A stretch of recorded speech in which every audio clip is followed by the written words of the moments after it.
Welcome to the Real Freedom Podcast, where we inspire you to pursue your passion to gain time and financial freedom through opportunities in real estate. I'm your host, Mike Swenson. Let's get some real freedom together.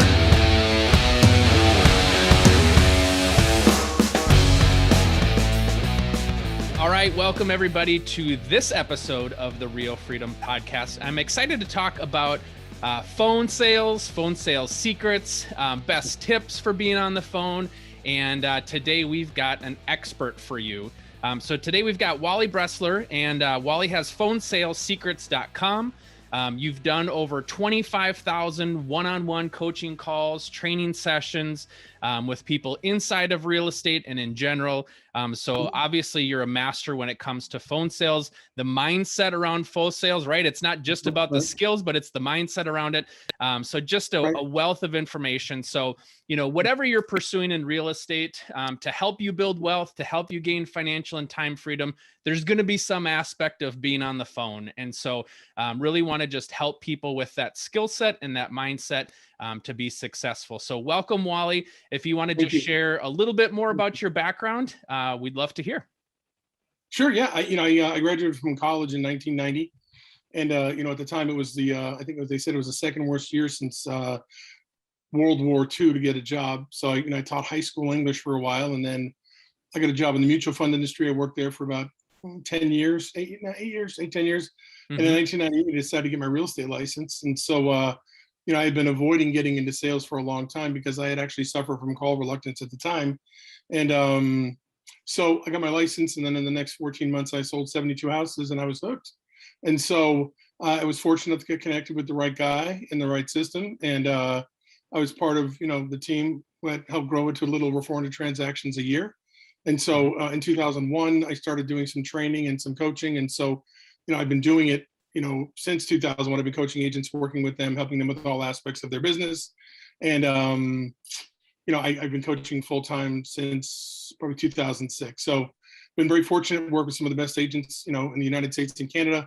And a lot, even though I can help people with all aspects of their business, I do enjoy helping people with the prospecting side of things, because really that's where, it all starts, I'm saying, for everybody. It really starts with getting on the phone, making phone calls. And even if you have a great sphere, even if you have, really strong social media presence or other systems that generate leads for you, you still have to pick the phone up and call people, right? So at the end of the day, it all comes down to a phone call. And so that's, from that standpoint, I think that's part of why I like it so much. And, I gravitated towards building phone sales secrets specifically because of, the challenges I had in overcoming sales call reluctance. So that's kind of where we are now. And so, I do coach real estate agents now. And I work with a variety of other people in helping them hire and train inside salespeople, helping them hire and train their agents, helping them with their own phone sales skills, helping people overcome sales call reluctance. So a lot of what I do every day is really built around helping people become lights out good on the phone. And one of the things that's interesting, so there's really two types of people in this world: those people that you already know and those people that you don't know. And so, it's with the people that it's building that relationship, right? So that they know, like, and trust you and, want to work with you. And then you've got the people that you don't know. And the goal is to be able to turn those people into people that know, like, and trust you down the road. And you've mentioned a couple times now already, sales call reluctance. And so why don't you just start talking about that a little bit and just that mindset thing? Because, as the further and further that I get into real estate, I realize more and more mindset is the key factor that motivates everything, right? Because you could be the best person in the world at making phone sales or being on the phone.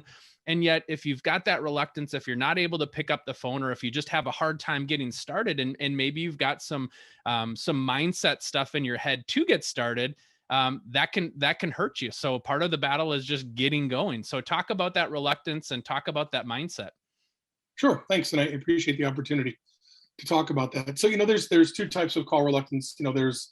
There's the folks that, they don't know what they're supposed to say, how they're supposed to say it, when they're supposed to say it, so they're uncomfortable with the process, but they're willing to jump in, roll their sleeves up, and really get started making phone calls. And they're willing to work through the discomfort to get to the point where they're okay with making phone calls. So there's a percentage of people who have call reluctance, but it's more a function of ignorance and, ignorance from the true standpoint of not knowing, not being ignorant, but really ignorance from not knowing what they're supposed to do and whatnot. So they face a little bit of trepidation due to the lack of clarity and the lack of comfort with what they're supposed to say. Okay. And so with those folks, eventually, if they work hard enough at it, making the phone calls, do some of the coaching programs that are out there where you get on the phone and you learn how to be a prospecting genius at some point, they'll be fine. The majority of people who suffer from sales call reluctance suffer from something that's much deeper. It's much more of an emotional issue for them. Okay. And so, and usually, let me start this. Call reluctance basically is the either the unwillingness or the lack of desire or the inability to get on the phone to make phone calls due to fear of rejection, fear of embarrassment. Okay. Fear of getting their feelings hurt, fear of hurting other people's feelings. Sometimes it's literally just complete like blank.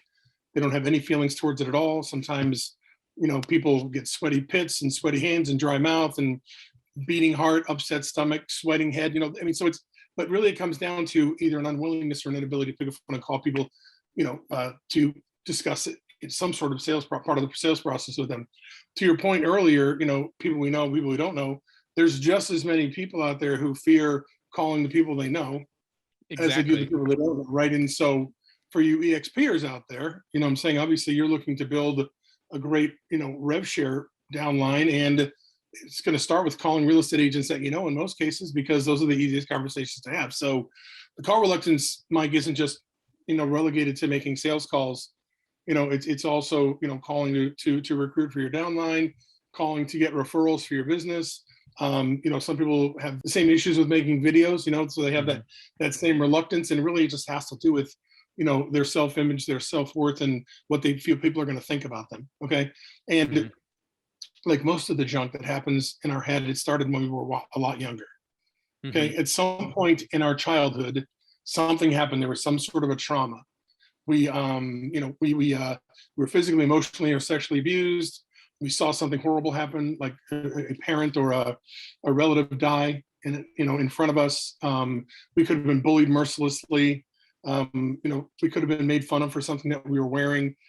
Sometimes we make an observation about something and then we believe that certain thing about ourselves. I thought forever that I was poor, right? Because my parents, my mom was a teacher, my dad was, doing odd jobs and everything, and so I wore Sears and Roebuck's clothes and whatever my dad handed down to me as I got older, and so I'd go to school. Kids would have Levi's, Timberland boots, nice puffy ski jackets. I mean, they had lunch envy. I mean, kids had nicer lunches than I had. I still remember. I'm 53, and I still remember the Cowtails candy that came in like a long wrapper. It was like kids had those all day long. I never had a Cowtail, and so anyway, so I convinced myself that I was poor, and I created like this real block in my head about what I was worthy of and what I deserved. I mean, at some points, Mike, I would actually get physically ill about not having money when I was around people that had money. So that was just part of my call reluctance. But the point is something happens, and we have a sympathetic nervous system, right? It's our fight or flight, right? It's a component of our nervous system. And so if you're a fighter, like you take a guy like Frank Shamrock, who went into the USC and beat the snot out of people for a living, right? He was a fighter, right? He got beat and emotionally and physically abused as a child, but he said, hey, you know what? You're never going to do that to me again. And he's going to fight my butt off. You know what I'm saying? And even Lewis House talks about it too. And being successful, he was a fighter too. But the people that suffer from call reluctance are fighters, right? We turn into a puddle. I include myself in that. We turn into a puddle. We don't want to put ourselves in a situation where we're going to get hurt, where we're going to get embarrassed, where we're going to get our feelings hurt. And so what happens is we grow these belief systems about ourselves in our head. And then as we get older and older and older and reinforce it by thinking about it in the back of our mind, by not putting ourselves in position or situations where that can happen. And so by the time I'm a real estate agent, I'm 25, 30, 35 years old. Hey, it's time to pick up the phone and call people you don't know, you know what I'm saying? So, 80% of new salespeople suffer from that. And about 40% of seasoned salespeople suffer from that. Okay. Great guy in Fredericksburg, Virginia. Jim McLean, 70 years old, was one of the top real estate agents in his market for years, sold like over 300 homes a year. He reached out to me early this year. He says, man, I'm stuck. says, I don't want to pick up the phone. I can't pick up the phone. And he was selling 40, 45 homes a year just from people he knew, but he was, having a tough time. And so he went through my course. We identified where the blockage was, Mm-hmm. and he worked through it. And then, next thing you know, he's back on the phone making phone calls, feeling better than ever. Yeah. And so it doesn't matter how old you are, what you went through, even if you have sales call reluctance, it's not something that you're stuck with. And can I just add one more thing? Mm-hmm. It's not our fault. Like, sales call reluctance is not somebody's fault. Okay. Mm-hmm. There's a great video by Will Smith called Fault versus Responsibility. If you get a chance, it's literally Fault versus Responsibility by Will Smith. It's probably a 4-minute video, but what he says is, hey, listen, you know what?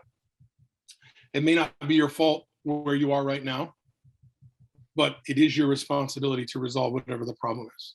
Yeah. Okay. And so if you do suffer from sales call reluctance, show yourself some kindness, show yourself some compassion. Don't beat yourself up. Okay. Just understand that something happened that created that, but you're not stuck with it. But now that you know that there's an issue, it's your responsibility to take care of that. And I'm telling you, when people take care of it, it changes their lives. Yeah. Not just their business lives, but their personal lives too. Being able to pick the phone up and call anybody about anything, right? I'm sure, we joke around, like Mike Reese, he used to say, he said, look, you know what? He says, if you pick me up and you drop me in the middle of a city and I knew nothing, he said, the first thing I do, pick up the phone and start calling expireds, FISBOs, canceled, Mm-hmm. You know what I'm saying? Just, and that's really, for a lot of people, that's how it starts, It makes Well, and sense. I love you going back to trauma, and going back deeper than just, hey, I'm nervous about picking up the phone. My wife's a therapist, and she works with, she specializes in working with kids who have experienced trauma. And, one of the things that I've learned from her is how much those things spell out, just play out in the future in various ways that you either you're conscious of or just completely unconscious of. And, sometimes I kind of jokingly go back to her and say, like, everything later in life that happens kind of goes back to some sort of trauma when you were younger, and Right. and I think that's true. Like and what you said about, it's not your fault. So put yourself as a new agent or a new person trying to make a dent here in your real estate business. Yeah, it's a lot deeper, and you don't have to feel bad about, why can't I just pick up the phone and call people. And like you said, even the example of the guy who's been in the business for a long time, this stuff happens. So I think normalizing Right. it, and realizing that just because you're having reluctance about it now doesn't mean you won't in the future. And if you're doing fine right now, doesn't mean it can't pop up its ugly head in the future as well. And so just know that Yeah. it's normal, it's okay, and we all go through it at different points in time. Yeah. I mean, most of us, we spend, like, something like, for me, I experienced a lot of trauma as a child. You know what I'm saying? I mean, when I was 6 years old, one of the 4, 5, 6 years old, one of the punishments for my father was to go to bed without dinner, Hmm. at that age, what I'm saying? And so I still remember first day of first day of first grade, everybody else is eating snack, and I opened up my lunch, ate my snack, ate my entire lunch because I was afraid I wasn't going to eat, you Mm-hmm. know. And then I suffered with a binge eating disorder for about 46 years, what I'm saying? But it just started as a little seed, what I'm saying? Right. I was sexually abused when I was 10. And then I started watching pornography consistently at 11. And by the time I was 12, I was having sex. And so none of those things should be happening to kids at that age. And then back then, nobody said, hey, don't let, my parents didn't say, hey, don't let anybody touch your body. You don't touch anybody else's body. If it happens, let me know. So, when you're left to your own devices, you start, and so that's whatever it is. And it doesn't have to be that bad. It could be, I've had clients who wore a pair of dress shoes or nice dressy shoes to gym class and got made fun of for it for a month. And now they're a huge perfectionist because they don't want to leave their house looking anything but perfect because they're afraid people are going to judge them. Mm-hmm. Right. So it doesn't have to be something tragic or horrible. It could be something that small. And it's like, it starts as a seed in many cases. And then we just water it every day, every day, every day with either what we're saying to ourselves, what we're saying out loud, what we're saying to other people about ourselves. We start labeling ourselves. I'm this, I'm that, I'm not good at this, I'm not good at that. I can't do this, I can't do that. You see what I'm saying? And so, and every day, we water it, it grows, grows, grows, grows, and then it's this gangly, nasty weed in our head. And when it's time to actually pick the phone up and make phone calls or, go and meet with people or get on video, stuff like that, that's when the reluctance comes up, And so, but, it could have been something your parents said to you, like, Imagine if your dad had said to you, hey, listen, you know what, Mike, I don't want you to go into business for yourself because nothing good happens to the Swensons, okay? Swensons have bad luck. Nothing good is ever going to happen to a Swenson. So the last thing you should do is go and stick your neck out and try and do something, you know? And if that gets reinforced every day, every day, you know, by the time you're 21, nothing good happens for the Swensons. So I'm not even going to try. So it happens. And it's not like parents are most, you know, I believe most parents try and do their best job. You know what I'm saying? I mean, there's some nasty, horrible parents out there who are mean and nasty, but I think our parents did the best they could. But a lot of them just don't have the faculties to, you know, take care of things. You know, when I was 11, I think I saw my grandmother die on the kitchen floor, and my aunt was performing CPR on her and, you know, brought her back to life. But, you know, no one sat down with me and said, hey, you know, this is what happened and grandma's okay. You know what I'm saying? So, and when that stuff is left unchecked, then we're left to our own selves to resolve it. And because of the fear and the trauma and everything else, our solution is to just avoid, right? Just to block it out. And then over time. And so, you know, there's enough real estate business for everybody, right? There's 5.25, 5.7 million homes sold every year. Lots of houses out there, you know, so, so you times two, because there's two sides to just about every transaction, right? So, you know, when I'm looking at almost 11 million homes, 11 million sides, you know what I'm saying? Everybody should be able to get 50 to 100 sides and be okay, right? Yeah. So, well, and that's a mindset thing. Like, you know, just even that statement is really deep in it. And, you know, that's a message that I tell to my agents on my team is, look, you know, the analogy that we've used is, look, if you back up into the ocean, with either like a teaspoon or a cup or a whole dump truck, the ocean doesn't care how much water got taken out of it because it's big enough.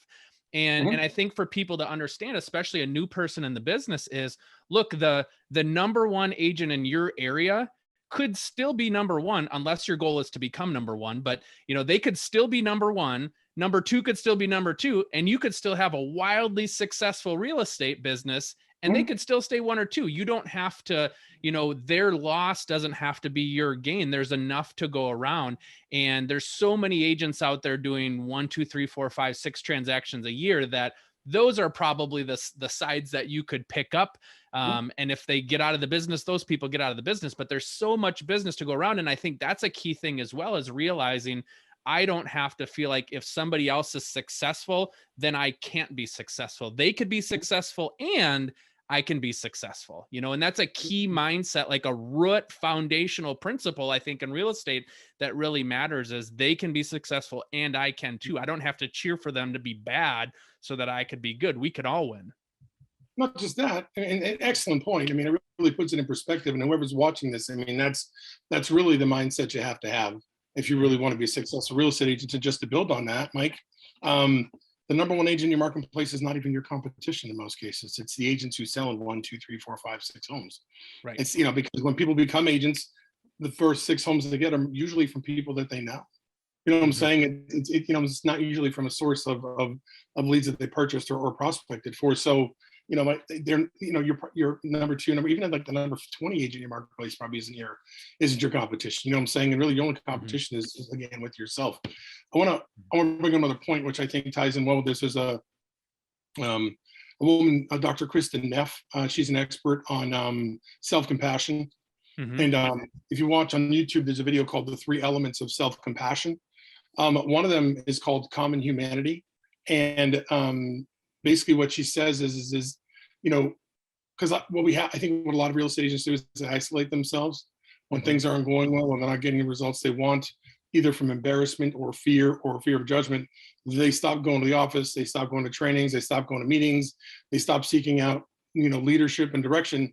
And what happens is they start isolating themselves, and isolation is literally like the devil's playground. You know what I'm saying? Right. Like, you know, it's really a bad place, because then you're left to your own thoughts and your own devices, and those are usually not going to be very helpful. So she calls it common humanity, says it's good to go ahead and be around other people, other real estate agents, even those that might be doing better than you, because everybody in most cases still has the same challenges. You know what I'm saying? Every real estate agent needs leads. Every real estate agent hears the word no. Every real estate agent loses listings. Every real estate agent loses buyers, right? Every real estate agent has some sort of slump at some point in their career, right? Yep. Every real estate agent gets yelled at, you know, loses money. I mean, it happens to everybody, you know what I'm saying? So she calls it common humanity, meaning when you can be around other people who have experienced what you've experienced, you don't feel the need to isolate. And you don't feel so badly about what's happening to you because you realize that other people are experiencing it at the same time.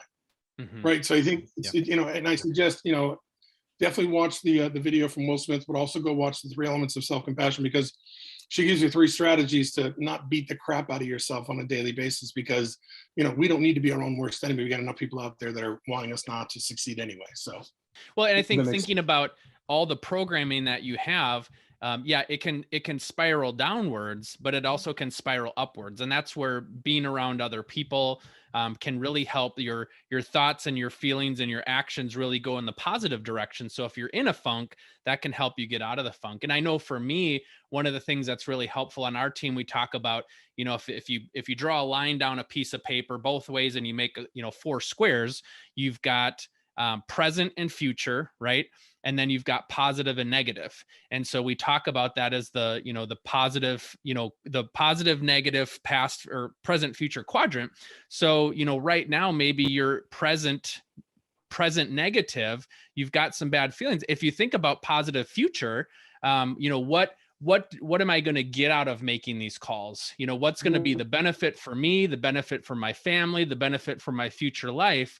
That also helps to kind of give you some good programming, thinking about that positive future. And it's the same way when you're talking with a buyer or a seller. Is your current home is not working for you. There's something that's wrong or something that's not a fit, whatever that reason is, and you've got positive future, which is, I'm closer to work, I'm closer to family, it's a better payment for me, it's a nicer school district, it's a more right. room in my home. So it's that positive future. And so going from kind of that negative present wherever you're at to what is my positive future has kind of helped me get out of some of those funks. And in coaching agents Sure. and talking about mindset, that's important. Right. When you said something interesting, you said thoughts, feelings, actions. T. Harv Eker, who wrote The Millionaire Mind, Millionaire Yeah. Mindset, right? Millionaire Mindset. He talks about TFAR, thoughts, feelings, actions, and results, right? So your thoughts are going to Yep. create certain feelings, right? Certain feelings are going to then cause action, or in some cases inaction, which, by the way, is still an action, right? And then Mhm. you get results, either positive or negative results. So that's it all starts with your thoughts. Can I layer something in what you just said? Would that be okay? Yeah, absolutely. So your point about thinking about the positive and what's possible and focusing on what's good, absolutely very, very important part of the mindset process and getting results. I learned an interesting lesson from my own son, actually. So you know um, when you grow up like I did, with low self-esteem, low self-worth, you make a lot of bad choices because you're always Mhm. looking to fill that void of not feeling loved, not feeling deserving, not feeling wanted. And you'll do anything, even if it's stupid, to make it Mhm. happen. And I ended up doing some real estate investing back in 2005 and 2006. And I ended up getting pleading guilty to 1 count of mail fraud. um, Not because I was trying to steal money, but the people that I was working with, were doing some things that were unsavory. And fact of the matter was, there were things that I saw that I ignored. There's things that I saw that I should have asked better questions about, and I didn't. So I have to accept responsibility for doing that. But what Mhm. happened was, I have 4 kids, 3 girls and a boy, and or 3 daughters and a son. And we had to tell our kids what was going on. So we told our kids that we were getting divorced and that I was going to prison on the same day. So you can Mm. imagine, this is back in 2013. So my kids were 13, 12, 9, and 7 at the time, Mhm. and their mother had been home with them their entire life. And so life took a hard left at good for them. And so, as you can imagine, the impact on them was pretty significant. In fact, I didn't see them for a year. And Mhm. so, a lot of bad things happened to them too. Lots of challenges, lots of issues. But I remember, I had my son doing some work with me, and I said, "Hey, let's set some goals, Al. Let's talk about what you want to do." And I said, "Let's think of 10 things you want to do." And so we sat there for an hour, and he couldn't think of one thing that he wanted to do.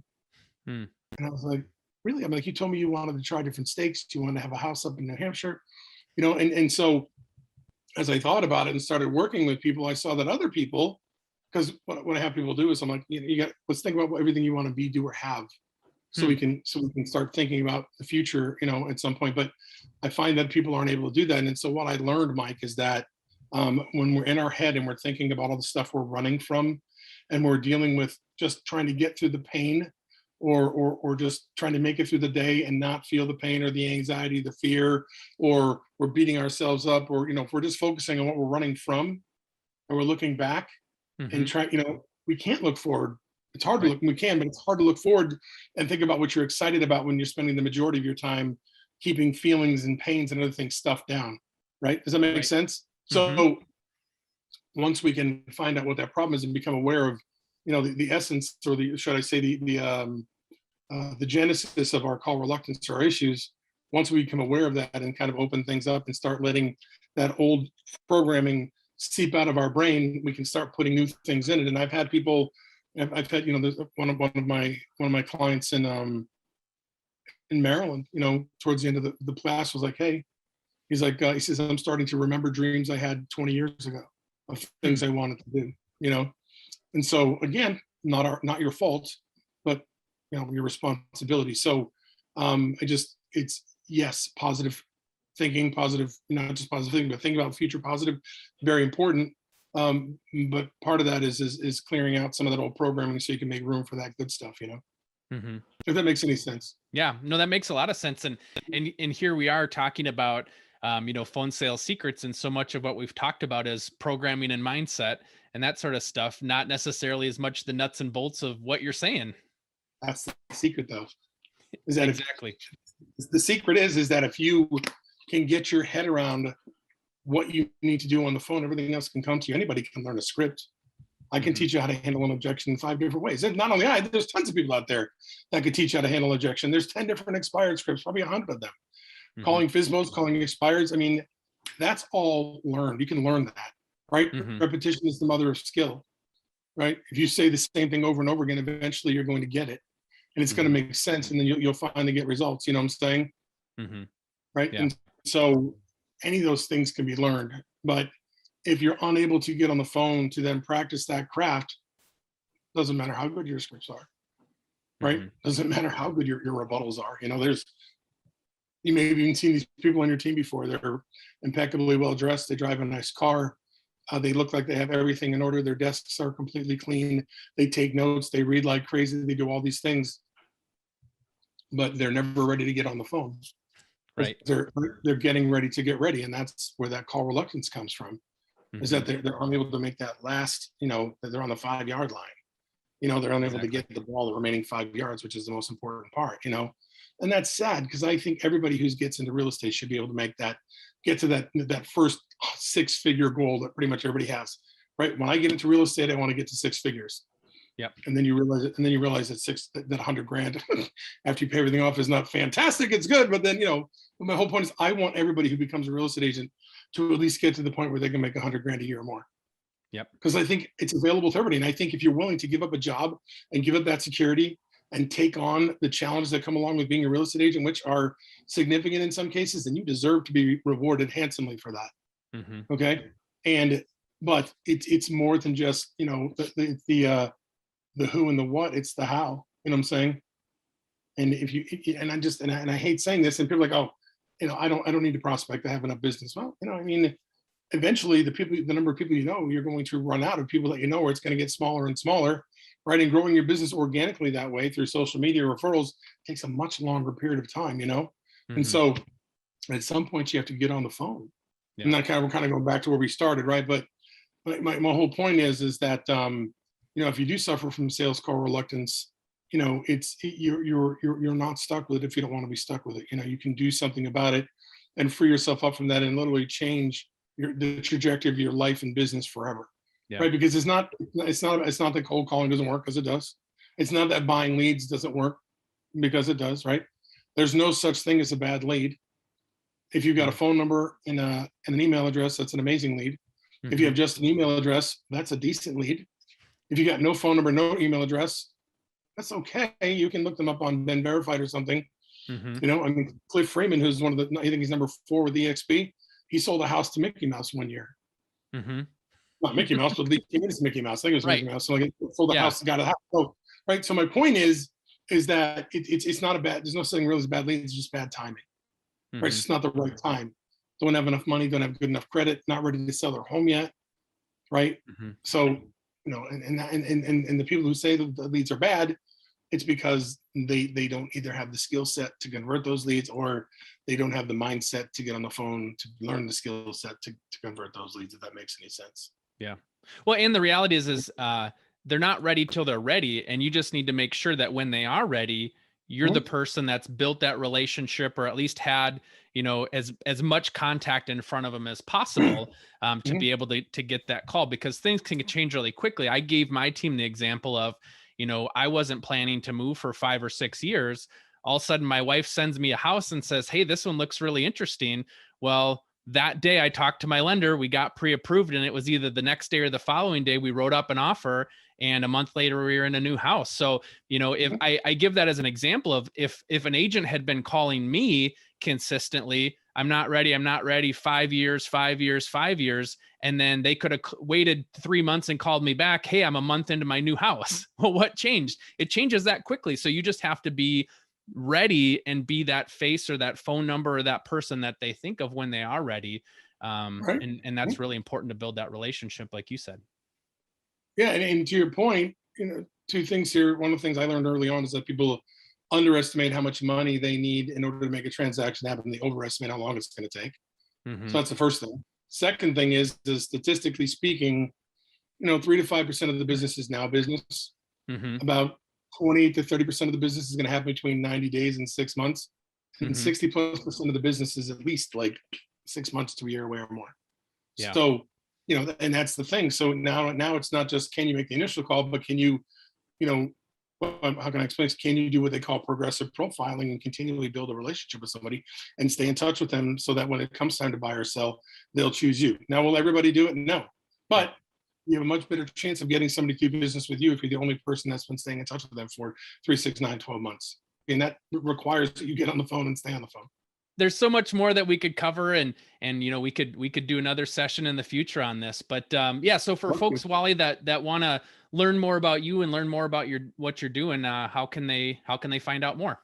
Yes, I would go to phonesalessecrets.com and sign up for my Facebook page. I put a lot of my content, my podcasts, and other things that I'm doing there. Also, I've created a free course. It's a five-step mini course where people can go through the steps of overcoming sales call reluctance and kind of get familiar with what it takes.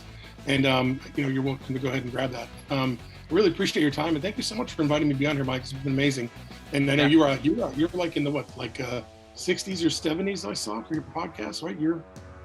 Yeah, we just crossed episode 50, so I don't remember which one. We're in the low 50s, so it's been a year. Yeah, awesome. Congratulations. So I saw that. So good for you, man. It's nice to have that kind of staying power. And I really enjoyed this. Thank you so much. Yeah, thanks so much. I appreciate it. And reach out to Wally and learn so much more than just the nuts and bolts about what to say. It's so much deeper than that. And I appreciate you sharing. So thank you so much. Thanks. Take care. Bye, everybody. Right.